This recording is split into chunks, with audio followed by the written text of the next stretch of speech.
Bom dia, bom dia, bom dia. Eis-nos aqui, meus amados, minhas amadas, outra vez para trazer-lhes a palavra do Senhor, para trazer-lhes a instrução do Senhor nosso Deus. Bom dia, amados acolhedores, bom dia, família irmã, bom dia, povo abençoado, para abençoar, graça e paz do Senhor nosso Deus. Já cheguem aqui na nossa live, deixando os likes, os corações, os comentários, aquelas manifestações que tanto elevam e fortalecem o nosso ministério virtual. Já chega aqui então, deixando seu joinha, seu gostei, a sua manifestação. Clovis Man é o nosso endereço aqui no YouTube. Se inscreva no nosso canal, ativa o sininho e compartilhe o nosso canal. Clovis Man. Estamos conversados? Temos ministrações também no Instagram. Lá no Instagram é o Clovis Apólio Oficial. Clovis Apólio Oficial no Instagram. E aqui no YouTube é o Clovis Man. Então, por favor, se inscreva no nosso canal, ativa o sininho e compartilhem o nosso canal o máximo que vocês puderem. Tudo bem assim? Já deixou seu graça e paz? Muito bem, faça isso. Não fez ainda? Faça agora. Escreva aí assim. Eu desejo a todos um dia abençoado, um dia de sucesso, um dia de bênção e de crescimento na presença do Senhor. Vamos à palavra do Senhor. Nós estamos no livro do profeta Isaías. Hoje nós vamos fazer o capítulo 22 do livro do profeta Isaías, tá bom? Estamos lendo o texto e tirando para nós algumas lições, alguns apontamentos para a nossa vida cotidiana, tá bom? O texto de Isaías é muito longo, portanto, um capítulo por dia e alguns comentários, alguns apontamentos para as nossas vidas, tá bom?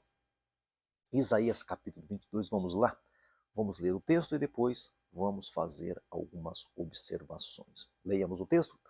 Diz assim, vamos lá? Isaías capítulo 22. O título aqui que colocaram aqui foi o seguinte: profecia contra Jerusalém. Vamos ao texto?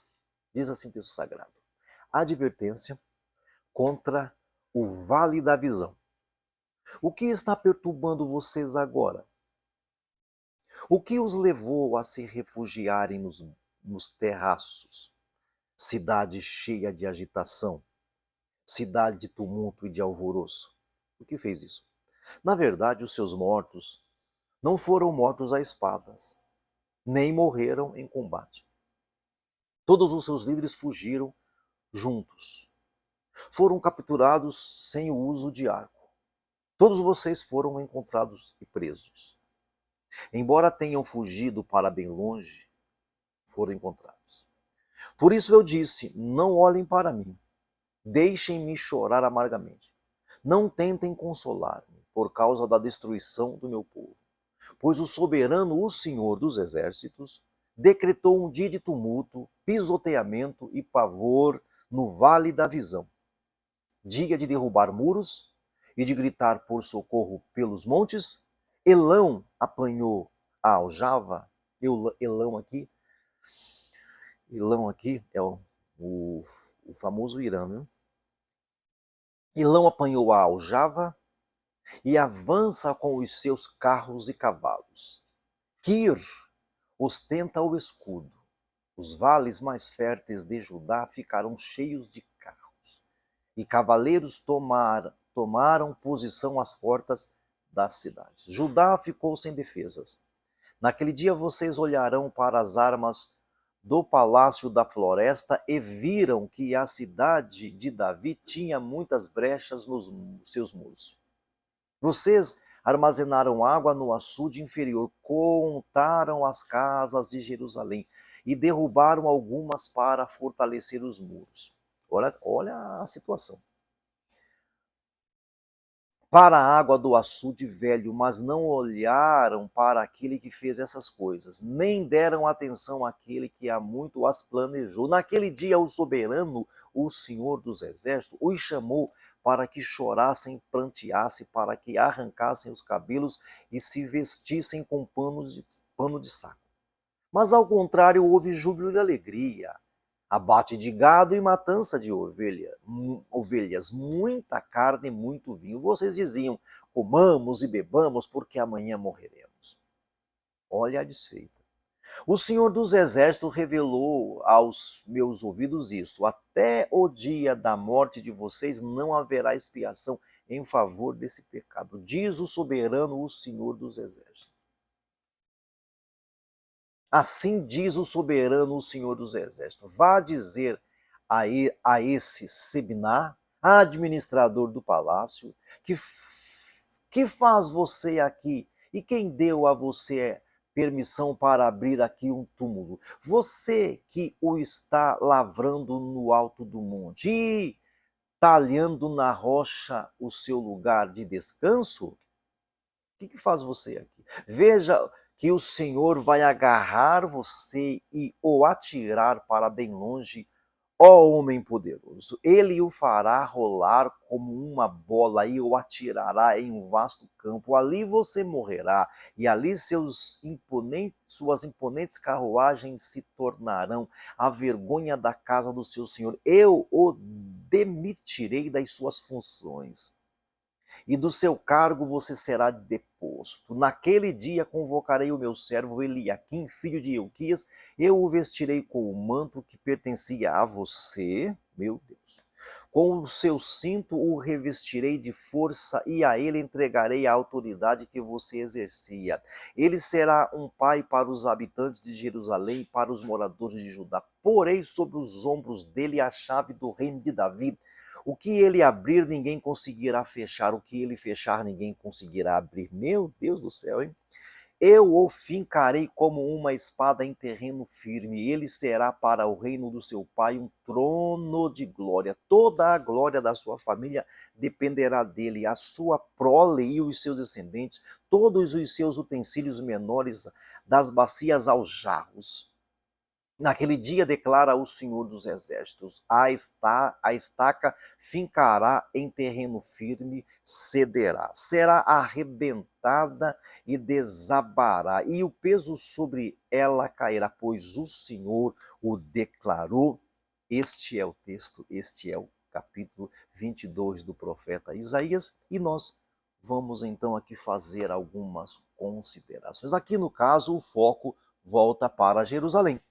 O foco aqui volta para Jerusalém, o próprio povo de Deus. E a mensagem, ela é extremamente confrontadora. Ela é confrontadora. É possível estar dentro de um ambiente espiritual e ainda assim viver em falsa segurança. Olha como esse povo ele é arrogante e prepotente. O tema desse capítulo 22 pode ser quando a falsa segurança espiritual substitui o arrependimento. Quando essa falsa segurança substitui o arrependimento.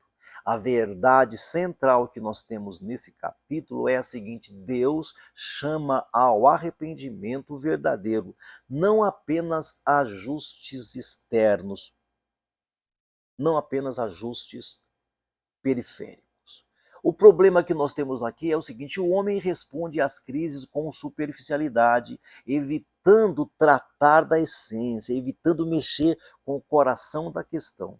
É assim que o homem faz, e é isso que acontece aqui. Diferente dos capítulos anteriores, contra as nações, aqui Deus fala com o seu povo. Lá com as demais nações, aqui ele fala com Jerusalém, o povo escolhido, o povo que deveria conhecê-lo e andar de acordo. Aqui é com esse povo que vai ser falado. Isso torna tudo muito mais delicado, muito mais sério. Esse povo não é ignorante, esse povo é negligente. Ele não é ignorante, ele sabe quem é Deus. Ele é negligente espiritual. O povo está em crise, mas reage de forma errada. Está passando por dificuldades e vai agir de forma errada. Como é que nós estamos, hein? Nós conhecemos a Deus. Você conhece a Deus. Você anda, age, vive como quem conhece a Deus ou como quem não conhece? O povo aqui parece que é cego, né? Parece que está cego em meia crise, parece que é surdo. O profeta então pergunta: o que você tem agora? O que você tem agora que você sobe aos telhados? O que você tem agora subindo aos telhados? O povo está agitado e sem direção, olhando, sobe no telhado, para onde vai? Sobe no telhado, mesmo diante da ameaça Eles ficam perguntando, para onde eu vou? Eles não têm Deus. Existe barulho, muito movimento, mas não tem discernimento. Sobe e desce ao telhado procurando direção, porque não vai ao Senhor. O profeta chora então, o profeta chora. Ele diz, não insistais em me consolar, ele diz no texto. Não venha me abraçar, não venha me amaciar, não venha. Vocês têm Deus e estão procurando outras direções. Vocês vivem como se não tivesse Deus. O povo age de forma errada. O povo se movimenta, mas não discerne. O povo vai lá, fortifica os muros, ele junta as armas, o povo armazena as águas, o povo traça uma estratégia, mas há uma frase-chave nesse texto. Vocês não olharam para o seu autor, vocês não olharam para aquele que está fazendo isso. Vocês não estão olhando, esse é o problema. Vocês não estão olhando para aquele que armou isso. Eles se prepararam, mas ignoraram a Deus. Prepararam as enxadas, as espadas, as águas, o terreno, mas não olharam para o Senhor. Ou seja, a reação foi errada, a reação foi errada. Deus chama esse povo então ao choro. Deus chama esse povo então ao arrependimento. Deus chama esse povo ao quebrantamento. E como é que o povo responde? Como é que o povo responde? Vocês viram lá? Comamos e bebamos porque amanhã morreremos. Olha que texto. Comamos e bebamos porque amanhã morreremos. Isso é grave, meus irmãos. Comamos e bebamos. Isso é indiferença espiritual. Isso aqui é cinismo. Isso aqui é desprezo pela correção do Senhor Deus. Comamos e bebamos, isso é cinismo. Deus então declara, esse pecado não será perdoado. Gente do céu, esse pecado, Deus diz, não será perdoado. É o que ele diz aqui. Esse pecado não será perdoado. Como é que vocês vivem com esse cinismo todo? Aí ele vem para uma outra cidade. Sebiná era um líder importante. Sebiná era um líder importante. Ele vivia no orgulho, vivia de autopromoção, ele vivia por status, ele vivia assim, por status. Construía um túmulo luxuoso para si mesmo, é o que o texto diz. E Deus vem e confronta Sebiná. Ele vem e confronta Sebiná. Será removido, diz o Senhor, será removido. Profecia contra Sebiná, a partir do verso 15. Posição não substitui caráter. Você se acham os tais? Posição não substitui caráter. Você será lavrado, você será lavrado. Deus levanta um outro líder. Olha o que ele diz, né?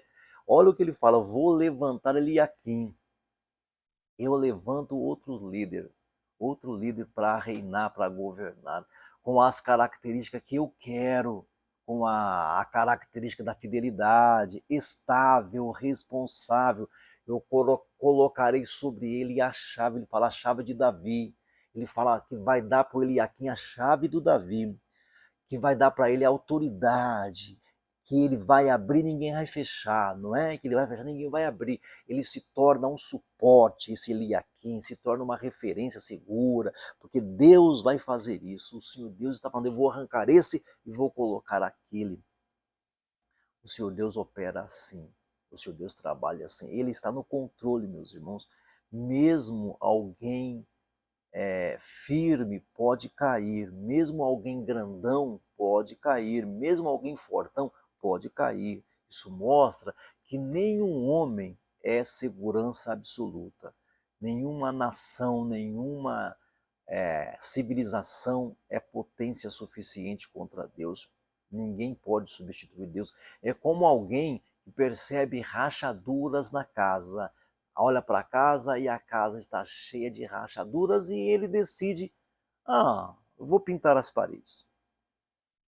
Olha, rachaduras, ele vai pintar as paredes, vou trocar os móveis, vou melhorar a aparência, mas ignora que o problema é estrutural, é rachadura, o problema é estrutural. E qual é o resultado?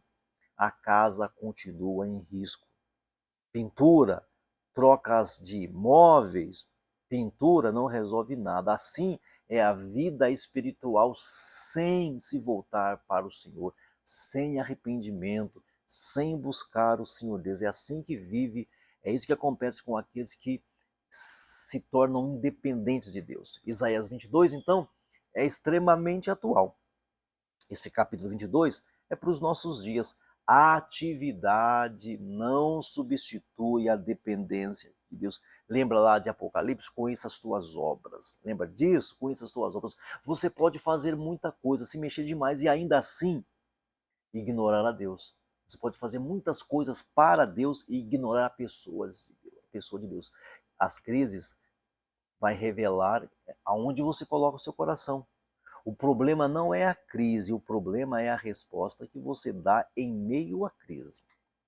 A resposta que eu dou em meio à crise. Deus está procurando homens e mulheres sensíveis a Ele. Homens e mulheres quebrantados, homens e mulheres que se arrependam. Não é ajuste externo, gente. Não é pintura, gente. Não é troca de móveis. É transformação do nosso interior. É pedir ajuda para o Senhor para ser transformado por dentro. Posição não garante a aprovação de Deus. Sebná tinha cargo, mas não tinha coração. Sebná tinha cargo, tinha potência, mas não tinha sensibilidade, não tinha coração para o Senhor Deus. Você tem buscado a vontade de Deus ou apenas soluções rápidas e passageiras? Sua vida espiritual, ela é profunda ou ela é superficial? Você responde à correção de Deus ou você ignora a correção do Senhor Deus? Você diz sim ao Senhor Deus ou você vive como se respondesse não ao Senhor Deus?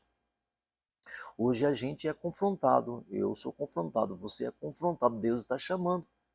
Deus está te convocando ao arrependimento. Deus está te chamando para depender dele, uma dependência verdadeira. Ele está chamando você para se alinhar com a palavra dele, para se alinhar com ele. Não basta ajustar por fora, meus irmãos. Não basta uma pintura, não basta uma pintura. Deus quer tratar o nosso interior. Deus quer mexer com o seu interior. Ele quer mudar a gente por dentro. E aí depende de você voltar-se para ele. Depende de você entregar o seu coração a Ele. A chave mencionada aqui aponta para a autoridade verdadeira. Lembra? Darei para ele a chave de Davi. E isso se cumpre em quem? Em Cristo Jesus. Isto se cumpre em Cristo Jesus. Darei a ele a chave de Davi. Ele tem toda a autoridade, não é isso que está escrito? Me foi dada toda a autoridade no céu e na terra, se cumpre em Cristo Jesus. Ele abre e ninguém fecha, não é isso? Está em Apocalipse? Ele fecha, ninguém abre, está assim, mesmo assim.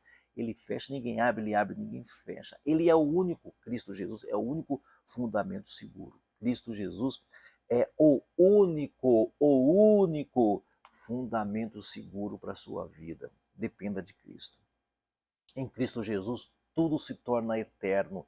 Isaías 22, então, ensina para nós que é possível viver em falsa segurança espiritual, é possível viver em falsa segurança religiosa.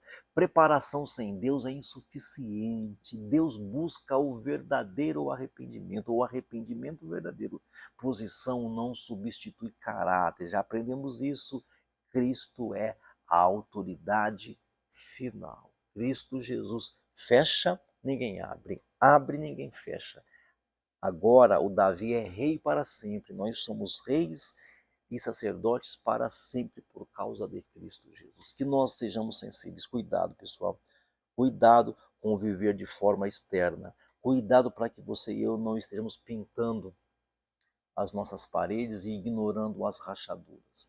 Voltemos para o Senhor. Muito obrigado por sua presença aqui, por sua audiência aqui. Eu conto com a sua presença aqui todos os dias, de domingo a domingo, entre 9 e 10 da manhã. Convide seus amigos para participarem conosco também todos os dias aqui, para trazer-lhes a palavra do Senhor. Peço a vocês também que orem por nós. As orações de um justo pode muito seus efeitos. Não deixe de orar pelo Ministério Apostólico Metodista. Peço a vocês também que nos ajude financeiramente, as contas estão aqui abaixo e você pode colaborar conosco, porque precisar nós precisamos, pedir nós pedimos, fica pela sua consciência ajudar ou não ajudar. Vamos orar agora, encerrar o nosso encontro. Meu Pai amado, meu Deus querido, muito obrigado por sua presença aqui, pela palavra, pela orientação, pela revelação. Livra a gente do homem mau, da pessoa amada, da pessoa violenta. Nos dê uma semana abençoada de excelência. Em nome de Jesus, que o grande amor de Deus, que a graça do Senhor Jesus, que a consolação do Espírito Santo esteja com todo o povo de Deus, desde agora e para sempre. Amém e amém. Graça e paz do Senhor Jesus. Bom dia a todos.